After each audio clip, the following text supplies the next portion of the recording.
On today's episode, we're going to cover a lot of ground. We're first going to go over the question, should a Bible believer care about health and health care? Or can we just whistle in the wind and hope for the best? Secondly, Mark is going to give us an overview of the options that are available to you for health care, whether it's health care insurance, paying out of pocket, just everything that's in front of you. Because guess what? Newsflash, you need something. You need some provision for taking care of healthcare costs, and we're going to give you some recommendations on that. All that's coming up. And this is Abraham's Wallet. Join us weekly and create a culture in your family of multi-generational prosperity, spiritually, relationally, physically, intellectually, and financially. Run your home, your dough, like a biblical boss.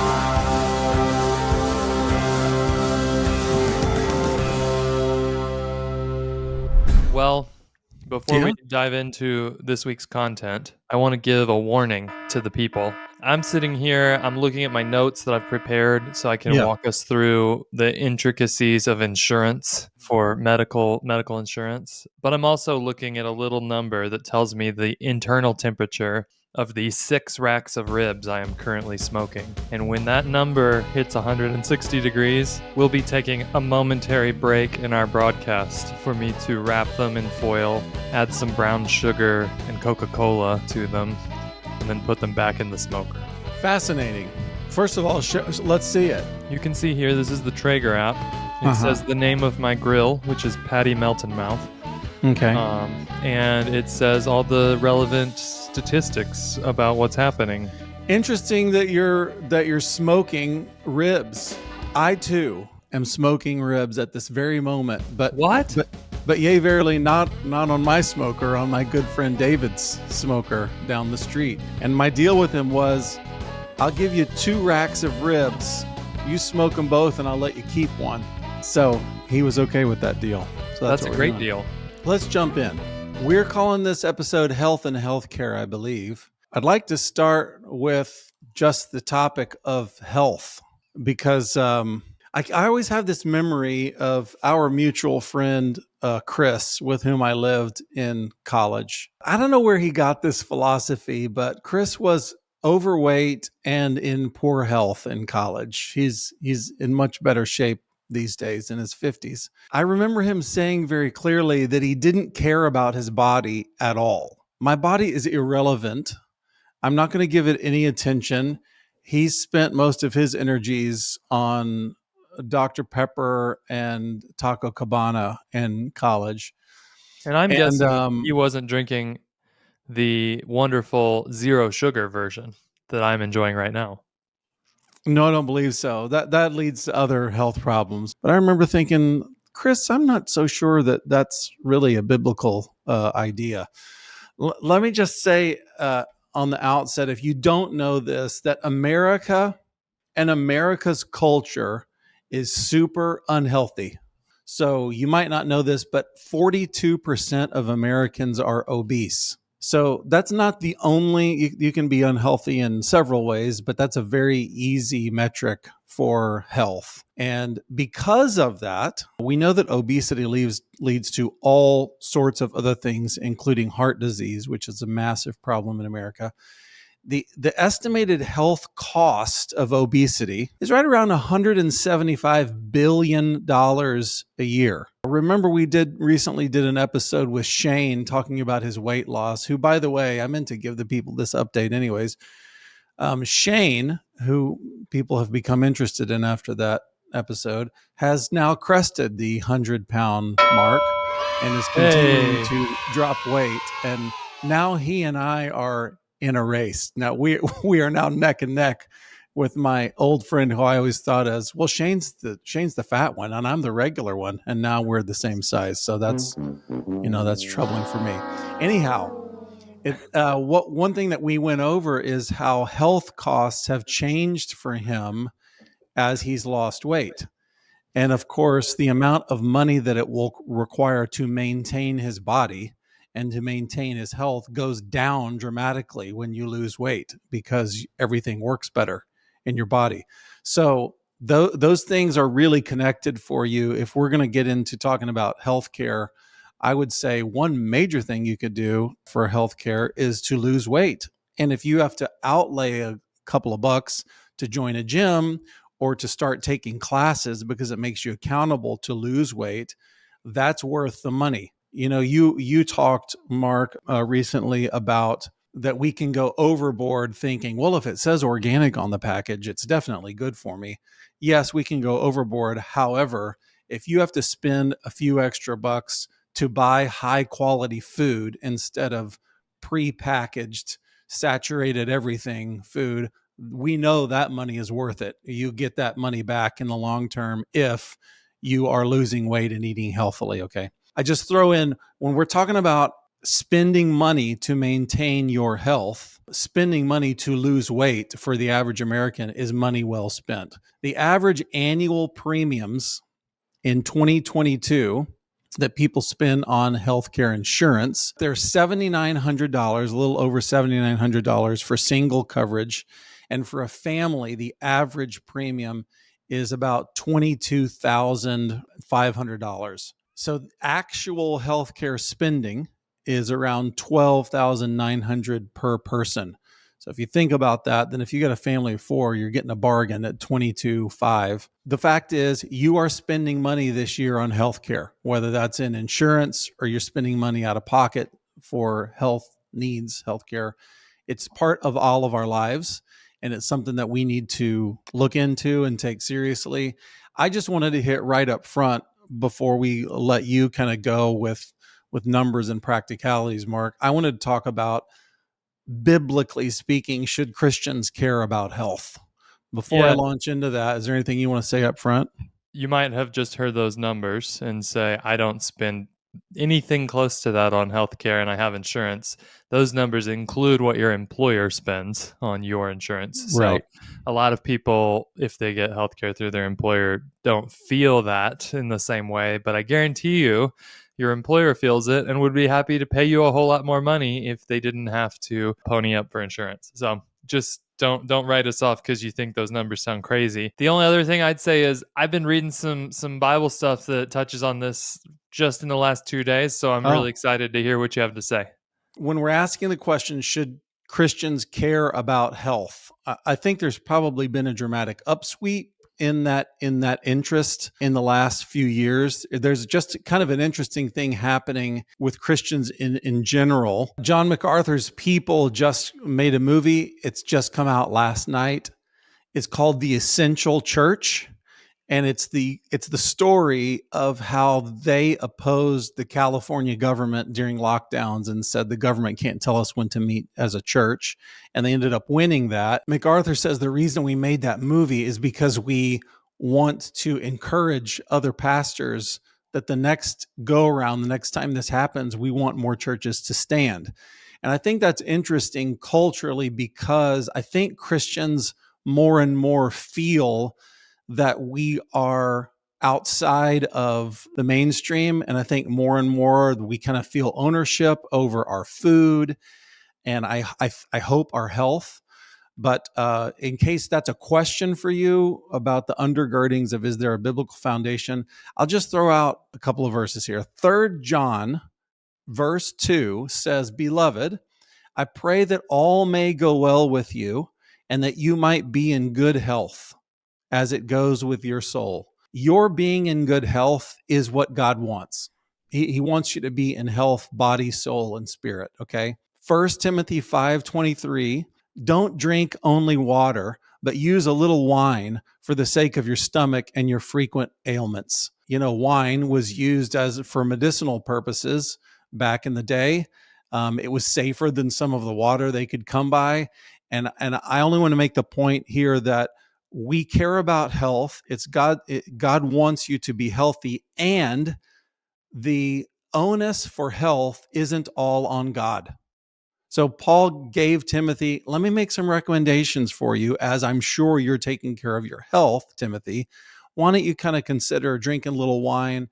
I just think it makes the point there that we don't just sort of pray to God, hey, keep me healthy while I live however I want to live. There's some responsibility on us. It's not all on God. 1 Corinthians chapter 6 is probably ground zero for this discussion.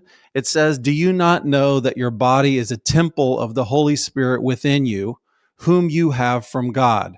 You are not your own. You were bought with a price. So," here comes this very powerful phrase, "glorify God in your body." We all should probably wrestle with, what does that mean? Now, that section is about sexual impurity, so there's no question about that one. That glorifying God in your sexual habits is a big deal. However, it probably has implications outside of that arena. So we have to make good choices to take care of our bodies. They are God's temple.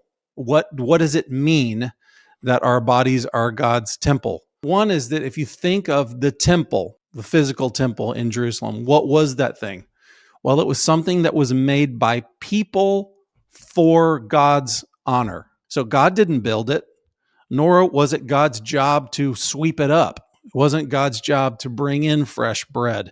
It wasn't God's job to wash the utensils in there or to put oil in the lamps. It wasn't God's job. It was people's job for God's glory.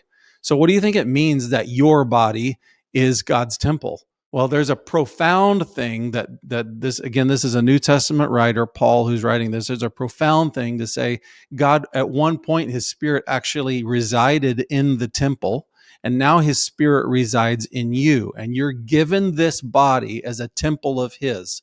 That means that you are in the building industry for your body. You're building this thing for God's glory, and maintaining it is your job.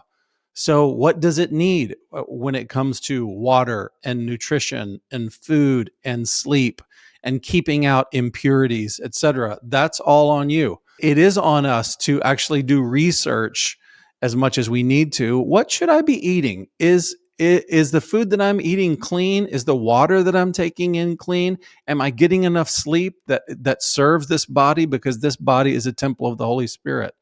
So it's ours to beautify and to furnish and to maintain. I mean that's the passage that I just happened to be studying Oh, well, there you yesterday, go. and to me the biggest thing that jumped off the page was that word "so." Like, I've always heard your body is a temple of the Holy Spirit, and you Like, were just know that. Yeah, you could yeah just know that. yeah, and you were bought with a price, and I always thought, yeah, my soul was bought with a price, and so it's worth something. But then it hit me really hard the other day because it said, "So, because you were bought with a price, purchased by the blood of Jesus, then you need to glorify God in your body, in your physical body." And I Right. just had never sat and thought about that really before that connection. I would say that kind of as American evangelicals, we have really divorced the physical from the spiritual in many cases. And Yes. I just got back from a couple weeks in Europe where I was looking at all this art that was mostly funded and produced by people who were trying to honor the Lord with art. Now, we could do a whole episode on Yes, whether we it was could. good or bad. But so much art and physical, even human bodies that are portrayed in ways that are meant to point us towards the Lord. And I would just say that that divorce of spirit and body, it's not something that's existed from the beginning of Christendom. It has happened much more recently. So I thought that was interesting. And I think today we're just going to cover that small slice of this, which is how do we navigate a very complex and financially treacherous system to take care of the what happens when our body needs help piece of this. But we've done episodes in the past on how to take care of the body. We will do more in the future on how to take care of the body. And I agree. It's a place where a lot of people either don't spend any money because they think, well, I'm going to save money and it's going to be fine, or they spend a ton of money that they don't have and think that it's just their right to have all of the health products and whatever it is they're spending on that they could possibly want. So Yes. Revelation says that in the world to come, there will be no death or mourning or crying or pain. However, in this world, Jesus said, you will have trouble. And in this fallen world, problems happen. We've had medical issues in my family. There have been medical issues in your family, Mark, a lot in the last couple of years. And when they do happen, when problems come along, the Bible gives a multiplicity of solutions. And so I would like to rip quickly through something we refer to as 5 capitals and what the Bible has to say about health problems that come along. The first capital, the most important capital, is spiritual capital. And what should you do when health problems come along? You should pray. You should talk to God. I don't know if you know this, the first name that God gave himself in all of Scripture, it was the first way he revealed himself to the people. I am the Lord who heals you. This is the first I am revelation to the people. He had said that to Moses, that's my name, the I am. But I am the God who heals you. And so we should be praying to him. Repeatedly in Scripture, you will see prayer. Prayer heals. He wants to heal people, which takes me right to the second capital is relationship. So call the brothers to pray. You've heard this passage before, James chapter 5. Is any one of you sick? But listen to how James describes this. If you're sick, he should call the elders of the church to pray over him and anoint him with oil in the name of the Lord. And the prayer often offered in faith will make the sick person well. The Lord will raise him up. If he has sinned, he will be forgiven. Now, there's a kind of a unique thing there, that there is a connection in the Bible with sin and illness. Not always, but it's a possibility. So if someone's going over to pray for someone to be healed, there is a question in the room, which is, might this be on account of sin? That's not out of bounds, but we also don't believe, well, all sickness has to do with sin. We don't believe that. But this is saying that this is one of the relationship things we do. We call people to pray, and we are supposed to visit people who are sick and to give them grace and to give them care. He likes us visiting and caring for people who are sick. He commanded his guys in Matthew 10:8, heal the sick. He told them, go look for sick people and heal them. So that's relational. I'm going to throw physical and intellectual in the same bucket for this one. Those are the next capitals: physical capital, intellectual capital. That's kind of what we're talking about. Ask yourself, what did I eat? Gosh, I had a rash. I had a reaction. What did I eat that's done this? What's my rest like? I just fainted, in the middle of a busy work week. Well, what's my rest been like? Am I drinking water? Am I smoking, etc.? There's a couple of verses that talk about this physical capital with regards to health. Proverbs 17:22 says, a joyful heart works good like a medicine. This is one of those things where we now know medical science tells us that like dopamine gets released in you as you laugh, and it has this magical healing property throughout your body. But the Bible just said it this way: a merry heart and laughter does good like a medicine. Proverbs 3 says, do not be wise in your own eyes. Fear the Lord and turn away from evil. It will be healing to your flesh and refreshment to your bones.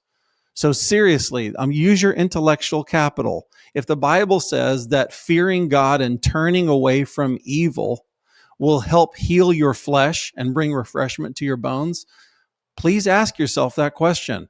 Is there anywhere in my life where I don't fear God or that I need to turn away from evil? That would be smart. That'd be using your brain and applying these principles, biblical principles. Acts 27:34 says, I urge you to take some food because it will give you strength. So again, to your point, Mark, we're not these people that think the only thing that counts is my spiritual life. You won't find that in the Bible. It's not a biblical idea. In Acts 27, really simple thing. You know what? You seem weak. Why don't you eat better food? That's what's there. And finally, and this kind of takes us into the thing we're going to spend more time on, is financial. So we talked that you could use financial capital to produce health, but what about responding to illness or even preventative by way of insurance? The Bible would have no problem with that as well. So you could pay a physician if you're in trouble. I just want to throw this out because I think there's some weird residue in Christian circles that's kind of Christian Science. Christian Science believes there shouldn't be any illness of any kind. And if there is, it's a fabrication of your brain, or there's some sin stuck in you somewhere. But And the story. when you What's say that? Christian Science, we're talking about sort of the armchair scientists in Christianity, not the religion started by Mary Baker Eddy, right? No, I'm speaking specifically of the false religion invented by maker Mary Baker Eddy. Oh, Uh, okay. we Continue. we are we are not Christian scientists, and I use a capital S. We are Okay. not that cult. That cult, Christian scientists, believe that all illness is an illusion, or that it comes from some trauma in your past or some kind of sinful belief. So all illness can only be dealt with from a spiritual, mental, emotional place. No, we don't believe that. We believe there might be no sin present, but there might just be a problem that needs to be dealt with. In the story of the Good Samaritan, Jesus says this guy found this guy who'd been beat up, and he bound his wounds and he poured on oil and wine on his wounds. Why did he do that? Because those things worked like medicine. They cleansed the injuries and they set them up for healing. They worked as ancient medicine. So the Bible doesn't have any problem with you using medical tools to deal with illness. Jesus also said in Luke 10:34, we always think of the second half of this when he says it's not the healthy that need a physician, but the sick. And then he starts talking about himself. But let's just deal with the setup. Sick people do need a physician, and Jesus has no problem with that. He's like, go see a doctor. That's fine. So we're not Christian scientists. We believe that everybody gets ill, everybody has accidents. My family was in a car wreck, broken legs. These kind of things happen, and we should deal with them. So there's no biblical reason to not use any methods at our disposal to improve health.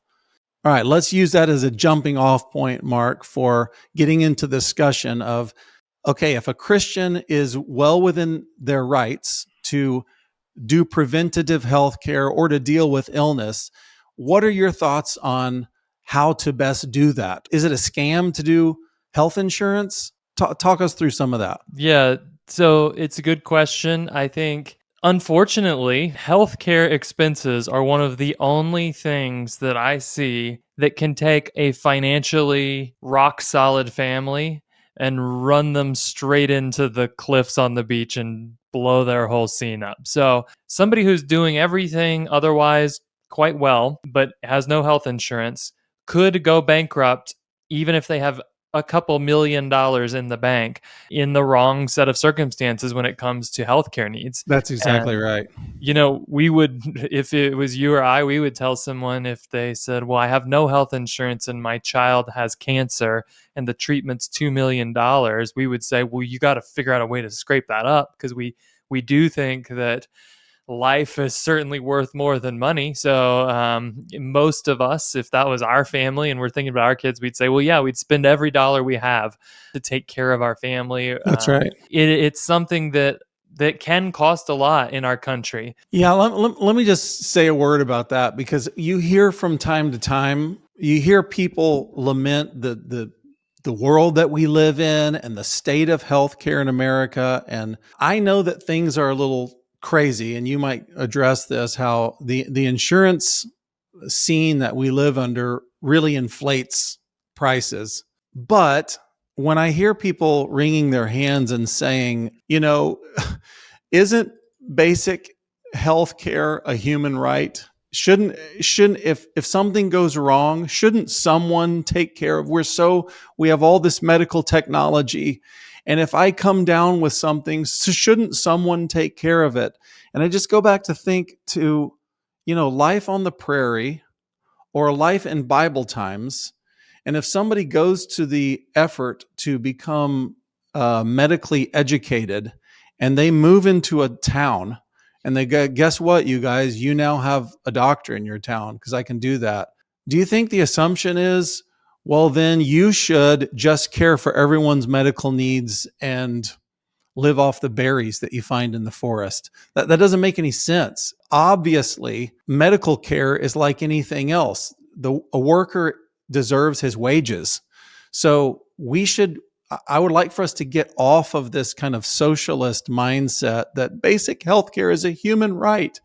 and that everyone deserves to have things done for you. You don't deserve that. This is just a trade that somebody has, like laying bricks, and you should pay them for what they do for you. So I don't think that's a Christian or a biblical mindset that we all deserve free health care just because we're alive. So I wanted to just say that, and then you can continue. I've kind of set the table and said healthcare expenses in the United States could bust you.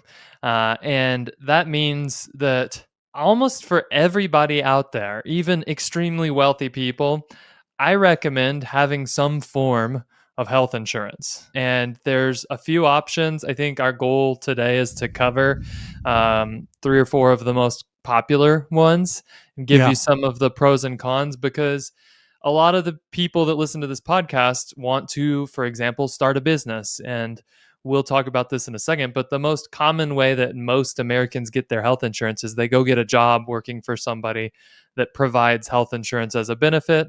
Right. We're going to talk about, well, what happens if you say, I want to start a business, or I want to be a full time real estate investor, or who knows what, where you're not an employee primarily anymore. How do you deal with this? How do you not leave your family exposed to the risk of one person gets a severe illness and it could totally collapse our whole financial picture? So for me, I'm going to answer no. Health insurance is not a scam. Just because health insurance is not a scam does not mean that there is not some scammy components to how it all goes down. Maybe you would just call it dramatic inefficiencies in the system. That's true. Overall, most families, if not all families, living in the United States need some form of health insurance. Why don't you talk us through some of the options for how do we shore up idea? One of our great beliefs around here is Proverbs 6:6-8 says that we know that it's wise to prepare for the future, and we know that trouble is coming. So what are the options for a family for shoring up future medical care? You just go and you pay for healthcare when you need it. For the most part, there's kind of a secret cash pay price for most services. So if you show up at a physician, they might tell you, well, a well child visit at the pediatrician's is $250. And you'd say, well, I'm paying cash. I don't have insurance. There's a good chance that doctor's going to say, well, then in that case, we will charge you $160 or whatever the price is. Will every doctor take personal payment? That's a good question. I tend to think that most of them would. I don't know. There might be a listener out there who says, I'm a doctor and I don't take any personal payment no matter what. Okay. But I think it's very common. I know if you show up at an emergency room and need care and you don't have insurance, they're going to treat you and they'll be happy to take your money to pay the bill if you've got any. That option exists. It's usually not a great way to approach ongoing care because, like I said, that works for a well child visit. It works even for, hey, I broke my arm and it's going to be $1,000 or $1,500. It doesn't work so well when you get a leukemia diagnosis and it's Right. going to be $1 million by the time Right. all is said and done. The only other thing I wanted to say on cash payments, there are more and more physicians that are saying this whole system seems to be inefficient, not really working in behalf of my patients. So I'm going to open what's called a boutique practice. And that used to be the domain of the hyper wealthy, that they would have their own private physician who was on call 24/7 and they could call upon when they had questions or needed a doctor visit. There's more and more doctors that are opening these practices and it's like a subscription model and it's whatever, $250 a month and you can see me when you need to. I'll answer questions. I can be your personal physician. And a lot of those doctors don't take insurance at all.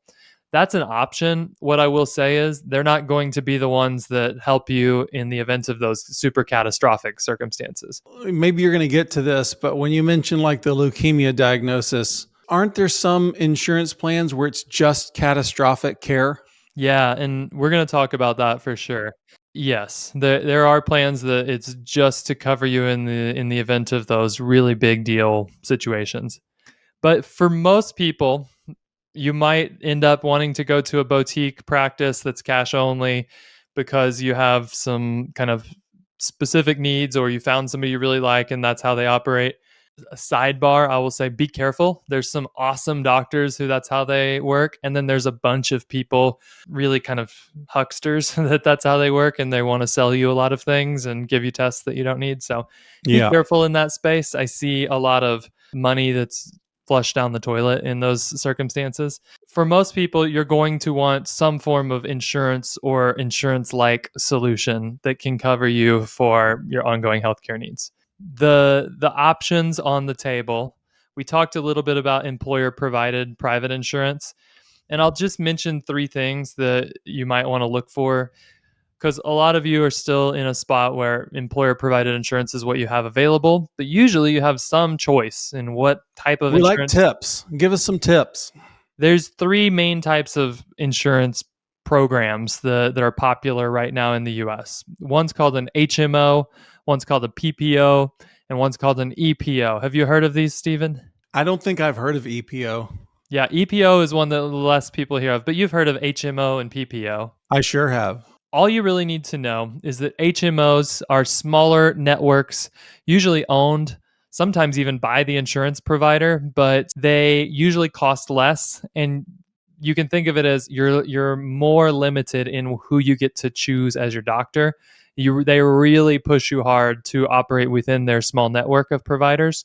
A PPO, you have a lot more flexibility to use other doctors that are outside of the network, but you're going to pay more money for it. And usually you're going to have a higher out of pocket max for those. The newer EPO is you can only use doctors in the network, and that's usually owned. It's like one system, insurance and everything, and you buy in and you have access to the whole deal, but you get no coverage if you leave the network. So those are choices. The other thing that you'll see more and more for most employer provided insurance, and this is going to be important as we talk about the other types of plans, is you'll have a choice between what they're calling more of a traditional healthcare plan and a high deductible healthcare plan. And a high deductible healthcare plan, the government defines it as a family deductible of $3,200 or more, meaning you have to spend $3,200 on healthcare before the insurance is going to pay a dollar. That's in addition to your premiums, which you talked about at the beginning. People are paying, on average, a family's paying $22,000 a year in premiums. Now, in addition to that, with a high deductible plan, you'll have to pay whatever the deductible is before they start paying anything. Most of those plans do not include preventative care in that calculus. So most plans will actually cover preventative care completely. So you don't have to pay to take your kids to the pediatrician. You don't have to pay to get your annual physical, things like that. And why would you do a plan like that? Is it because when it kicks in, it eats up more, and you pay less once it kicks in? Well, the primary benefit to the insurer is you're covering the first bit of cost, which Sure. is the part that you're most likely to use. So the higher the deductible, and there's high deductible plans where your deductible is $20,000. The higher the deductible, the less chance there is for the insurance company to have to pay anything, and they are Yeah. going to give you a way lower premium. So a really high deductible plan might have a much lower premium than another plan, which you could have a plan with a $500 deductible for a whole family. And there's a good chance that they're going to be shelling out some money for healthcare for you. If that's your plan, you have 5 kids. So they're going to charge you a higher monthly premium for that plan than they would for a high deductible plan. Is it a good rule of thumb that if you can absorb a higher out of pocket cost, that you do a higher deductible so that you can have lower premiums? It depends is the answer. It depends a lot, and I don't think we're going to go through in this episode like the nitty-gritty how to choose exactly which plan is right for you. That's something that, for example, we do when we're working with families is talk through, let's look at all the plans. Even if you're just an employee, let's look at all the plans your healthcare or your employer provides and figure out based on what you spend every year, which one is the optimal solution for you. One thing I'll say is that you must have a high deductible plan in order to have an HSA account. If you want to put money into an HSA account, which we've talked about a bunch on this show, you have to have a high deductible healthcare plan at the time that you're putting money in. You can leave your high deductible plan and you still own your HSA and can use it later. But when you're putting money in, you've got to be participating in a high deductible plan. I was going to say, rules of thumb, if you know that there's a ton of big healthcare expenses coming up, like next year you're going to get 2 surgeries, have a baby, and you know, you have a son that's trying out competitive skateboarding for the first time, so you're planning on a broken leg, then you might actually say, we're going to pay more in premiums to have a lower deductible plan, and that'll probably work out in your favor. If you say, well, we just don't use medical care, we need that backstop against total emergencies, but we would like to pay as little as possible in premiums and take some of that risk on ourselves, a higher deductible plan might be appropriate. Give us an overview of options outside of healthcare plans that are covered by your employer. Option number one that most people think of now, this did not exist 10 years ago, but would be the Affordable Care Act plans. When I say Affordable Care Act, you think what, Stephen? Inflation. Okay. Yeah, I knew you were going to have some snarky comments about your disdain for the political Socialism. actors. Yeah. Fascism. Obama era Affordable Health Care Act, what it did is it basically said that we're going to make a marketplace of health insurance plans available to anyone who wants to buy it. And for a lot of people, the government is going to kick in some subsidies to make those plans more affordable. For every state in the United States, you can go on your state's healthcare marketplace website, look up what plans are available. Some states have a ton of great plans at great prices, and other states have terrible options, but everybody has something. And you can find out when you enter your income info and your demographic info for how many people are in your family, you can find out how much it would cost you for a variety of plans. The things that are worth keeping in mind is that the subsidies for these are between 100% and 400% of the federal poverty level. So if you make the federal poverty level or up to 4 times that, you'll get some subsidy for these plans. What do you think the federal poverty level is for a family of Shoot. 4 in 2023, Steve? For a family of 4? Family of 4, average federal poverty level. $27,000.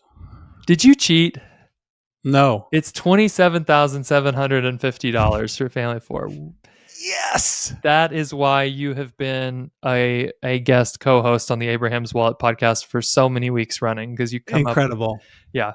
I'll just give you some quick pros and cons for Affordable Care Act marketplace plans. Pros, these companies are actually insurance companies. They're tightly regulated.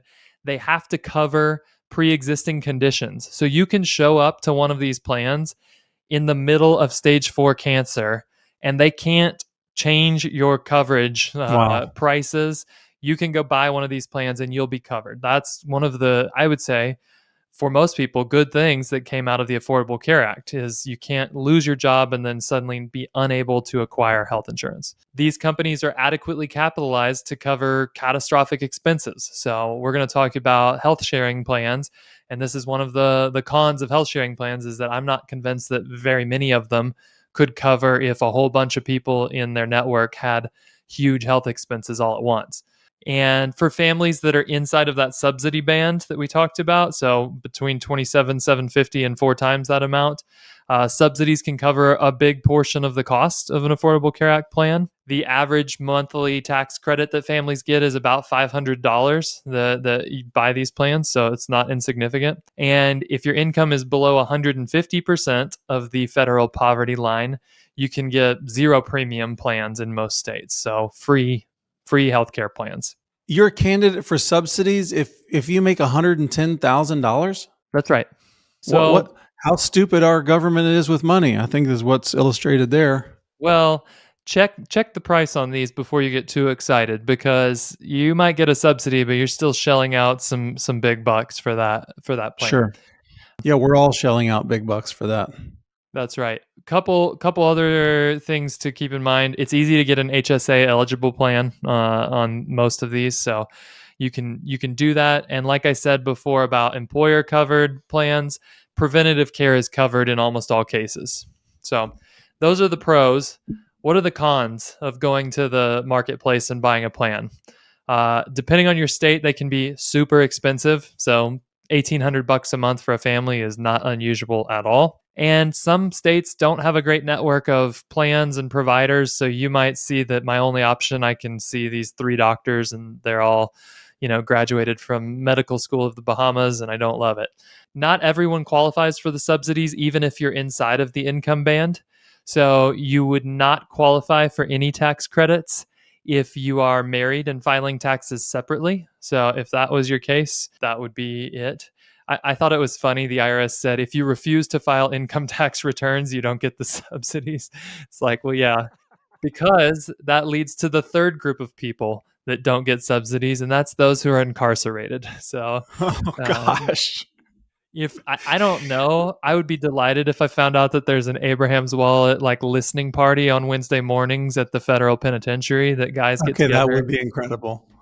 But if that's you, you got to wait until you're out before you can buy one of these plans. And then lastly, if you have access to an affordable employer sponsored plan, which there's definitions for what that means, but basically, if your employer provides insurance, but you don't like it and you want to go out and buy a different plan, you don't get a subsidy. So that's kind of who doesn't get a subsidy. And those are some of the cons of these Affordable Care Act plans. Okay. When you mention, I just have to throw in that when you mention somebody getting a dodgy medical degree, I can only think of one person. That is the wacky doctor on The Simpsons, Dr. Nick Riviera. Dr. Nick Riviera. Well, if it isn't my old friend, Mr. McGregor, with a leg for an arm and an arm for a leg. Okay, so there's one thing that has become increasingly common, which is these like cooperatives, these medical sharing, cost sharing programs that a lot of Christians do. Would you tell us about those? I will, but first I'm going to tell you about the last kind of traditional healthcare plan option Oh, that okay. if you can get it, it's the best one. Medicaid is the government program that provides free healthcare basically to those who have extremely low income. And you might say, well, that's great. I'm not impoverished, Mark, just because I'm starting a new business. But I have clients who have benefited tremendously from this in the first year or two of starting a new business, for example, because they go, well, our tax return reflected no income this year. And we prepared for that. We found out that in our state, we were eligible to all get free healthcare for a year. And it's accepted almost everywhere, just like Medicare, which is the government health insurance for folks 65 and older. The thing that I've learned as I've seen people go through this is a lot of states actually have they want people to take advantage of their Medicaid plans. I have clients who have gone on Medicaid when they were starting a new business and got the whole family on, and then they did well. They made a lot of money the next year, and they said, well, I guess we get off Medicaid. And the state goes, well, we have a transitional plan. You can stay on for another year, and have ended up saving tens of thousands of dollars. Interesting.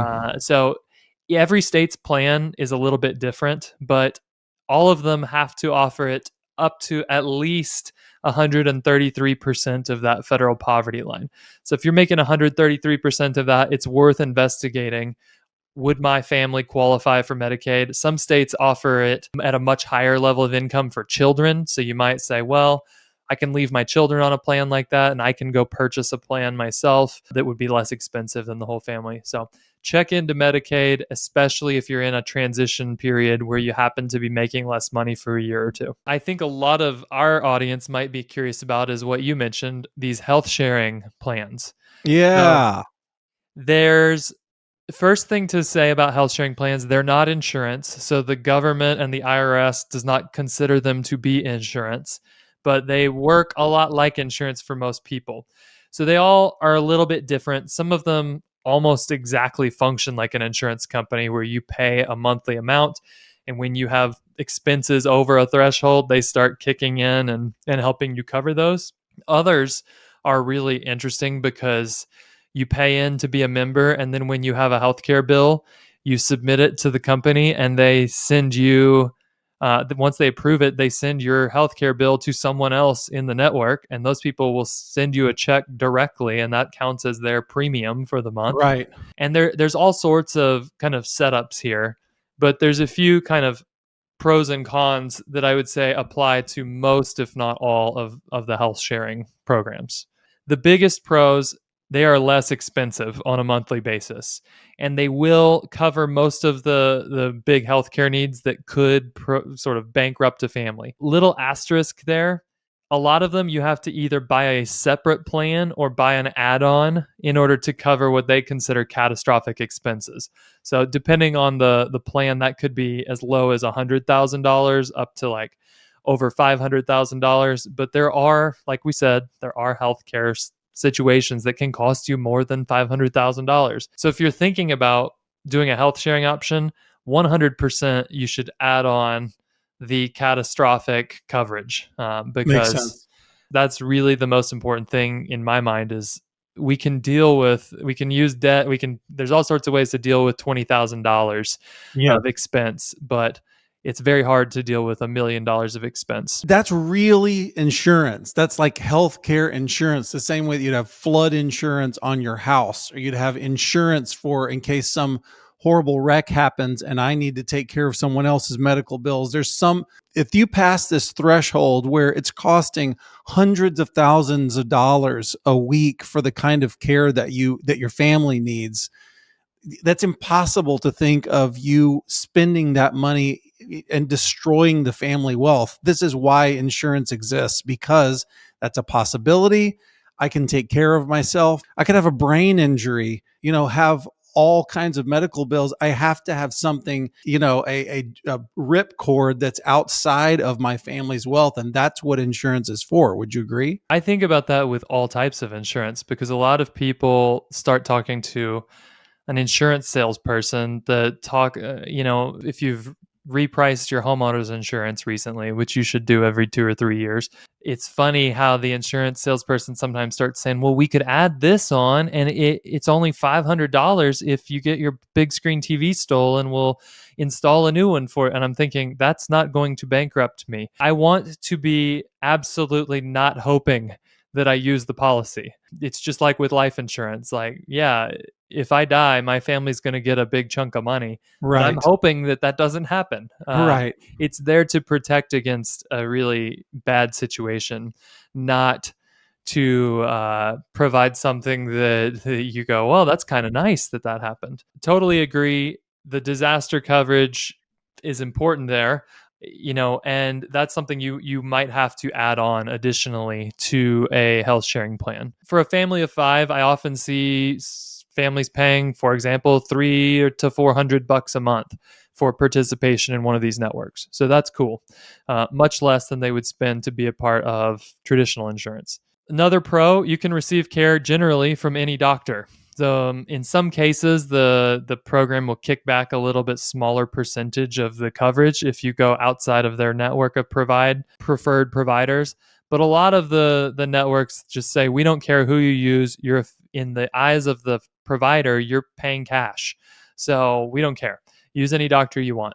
And that's cool compared to a lot of insurance plans where you first have to check if the doctor's on your plan, and that can be kind of annoying. Another pro is you can join at any time. You don't have to wait for an open enrollment period, which you do for the Affordable Care Act plans. You can just decide tomorrow, hey, I don't have insurance, I'd like to have it, so I'm going to go buy it and participate in these plans. And similarly, you're not locked in to a long-term contract or agreement with almost any of them. So you could do it for 3 months, and then you get a job that provides insurance, and you say, okay, we're not going to do it anymore. So that's my pros. How's this sounding? Are you feeling like, hey, maybe we'd like to be a part of a health sharing plan? No, but it sounds like, it just sounds like you really need someone to help you through all these options. There's so much to consider that it would be overwhelming, that you would want somebody to actually get real numbers in front of you that are, again, specific to your family, to what your monthly budget is. And it's just, there's just so many options. The last thing I want to cover on these, and we could do a whole episode going through individual health sharing companies, because there's unique components to each of them, and sort of that's a deep dive that I don't know. Maybe we do it someday. Maybe we do it offline in our circle group where people have specific questions about individual providers here. But there are a lot of cons that I think people don't consider when they participate in these. The biggest one is number one, these generally don't cover you for pre existing conditions. Or they might require a really long waiting period if you're going to get any coverage. So if you have diabetes and you show up, they might not say, we're not helping you with any costs that we consider even related to that. That's a big deal.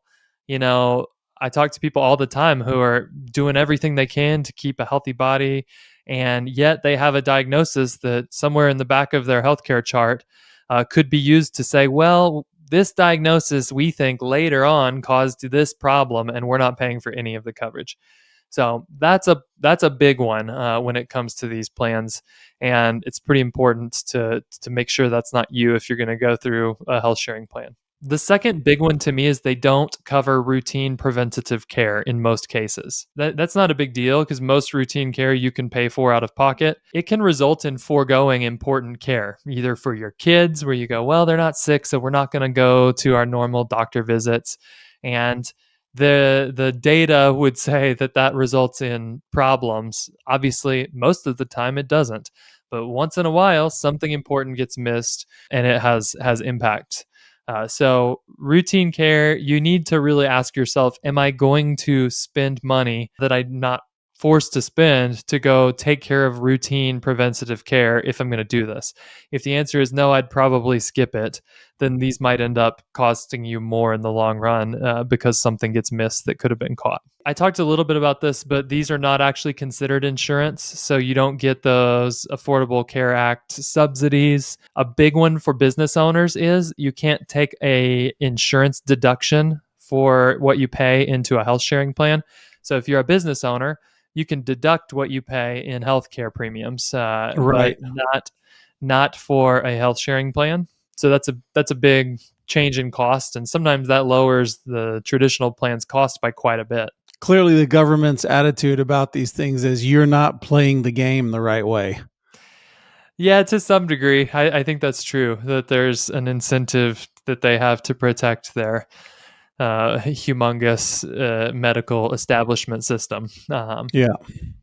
You can't use an HSA with one of these unless you purchase what's called an HSA qualified MEC, which is a minimum essential coverage health insurance plan, and that's kind of like one of those things we talked about that sits on top of these and covers catastrophic stuff. That's a big rabbit trail we could go down, but just know that if you want to do an HSA and a health sharing ministry, you need to buy something else that goes with it, and it can't just be the one that the health sharing ministry sells as their catastrophic thing. It has to be a qualified minimum essential coverage plan. Gotcha. Just two more cons. One, a lot of doctors hate it if they get paid via the sharing program, because these programs, some of them not the most efficient and can be difficult to navigate, slow to pay, things like that. I would imagine that insurance companies are also a horrible pain in the neck for most physicians, but they've kind of got a system to Right. run that stuff. So these are less popular still, even though they're growing in popularity, and a lot of doctors don't like to deal with it. And lastly, there's some I would call it questionable limitations on coverage that are kind of related to lifestyle. A big one for some of our listeners is there's no maternity coverage in most of these plans unless you aren't pregnant when you enter. And then you have to check because some plans will cover maternity and others won't. I thought this was interesting as I looked at the most popular plan and looked at their limitations. You can use no tobacco or we don't cover you, and that to me is an interesting one just to be aware of, that if I smoke a cigar at man camp, does that count? I don't know. There's no STD coverage because that's viewed as the result of unchristian choices, which it might be. There's no alcohol related coverage. So if you drink a beer and that's written down on a police report because you rear end somebody and your neck hurts, we're going to call that a DUI type event. And lastly, you must, for the largest plan in the country, you must have a Christian faith and be attending church regularly. I thought that one was interesting to know, like, well, are they auditing this? I don't know. But Is that Samaritan's Purse? no, that's MetaShare. I took a bunch of notes on each of the individual sharing options. I think that's, like I said, something we could cover in depth, maybe in a different format when people want to dive deep on this. But that's an overview of what the health sharing ministries look like. I do think they're a totally viable option for a lot of families, especially as you're kind of making that transition. If you're starting a business, for example, and Yes. you need some coverage and you just flat out can't afford $1,800 a month, Right. this is a good option. Just make sure that you've kind of covered those areas that can sort of be lurking in the corners and bite you if you haven't taken care of them, particularly that catastrophic insurance spot and the pre-existing conditions limitations. Right. So there's a lot of ways to handle, obviously, getting yourself covered in the short term and in the long term, all of the possibilities that are out there. I just want to say again that preventative healthy habits like eating and sleeping well, drinking enough water, doing regular exercise will steadily improve any person's health and give you the strength to do whatever God's given you to do. But if we lack wisdom and let our bodies fall into disrepair, we risk the risk increases dramatically for sudden sickness or injury. And healthcare is about caring for your body and your mind and your emotions, the whole person, so that you can reach your maximum ability, whatever that is. God created us body, soul, and spirit, and we must not ignore our body's health. So Christians should be involved with preventative health care and be making plans to deal with injuries and illnesses before they occur, because that's how life works around here. So I wanted to give you a little overview into your options out there. And if you need help choosing exactly the one right for you, we would always recommend that you would go see a financial professional to walk you through your options, help you make those choices. Anything else for people who are feeling like, how do I navigate all of this stuff, Mark? Where would you send them? Yeah, I think it's, I'm not trying to plug too hard here, but it's one of those good litmus tests for, do you have a financial advisor? Is Can you go to whoever you're going to for money advice and investment management and stuff like that, and ask them to look at a variety of health insurance plans and tell you which one is best for your family? If so, they're probably providing some comprehensive advice. That's a good thing. If they would say, well, that's not what I do, I manage your investments, then I would say that might not be somebody who's actually providing advice to you. They're just sort Right. of doing one little thing that, frankly, a computer can probably do as well. Think about that, and if you need recommendations for people, obviously that's what you and I do for work, is we help people with kind of comprehensive planning. But we've also got a network of people that we trust Sure. that do it elsewhere, and can happily connect folks with people who offer that type of advice.